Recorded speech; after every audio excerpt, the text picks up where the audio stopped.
Well, high school football teams across the state have been busy prepping for the upcoming season. Some teams playing their first games this week. Before the games begin, though, summer workouts, preseason practices, they've all got to take place. But what happens when extreme temperatures like the ones we've been seeing collide with those preseason activities?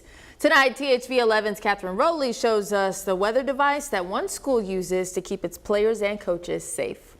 It's the final countdown to the first football game of the season for many high schools across the state. But for player safety, schools in Arkansas have to abide by this device. We abide by the rules of the wet bulb. It is the gold standard for monitoring heat across the country. The wet bulb measures heat, the angle of the sun, wind, humidity, as well as other factors that could impact a player's health. Our student athlete health and safety is obviously at the forefront of our minds. We want to keep these kids safe and beat the heat. You know, we don't want to have any kids going out to heat strokes. Brian Maupin, the head coach for Maumelle High School, explained to me what the temperature thresholds are that trigger practices to be changed due to heat. So our guidelines within that are anywhere within the 90s.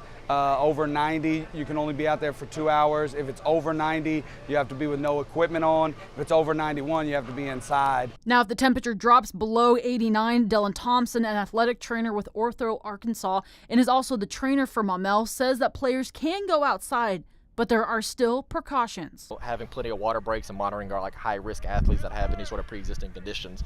So pretty much that is what we use to adjust our practices and keep our kids safe pretty much. Heat-related illnesses are always a concern when there's extreme heat, especially with physical activity. But Maupin explained just how valuable the wet bulb has been to the program. So I'm just really thankful for the instruments they've put in place to keep our kids safe. We've had no heat-related illness or anything like that in our program since adopting this system. In Maumelle, Catherine Rowley, THV 11 News.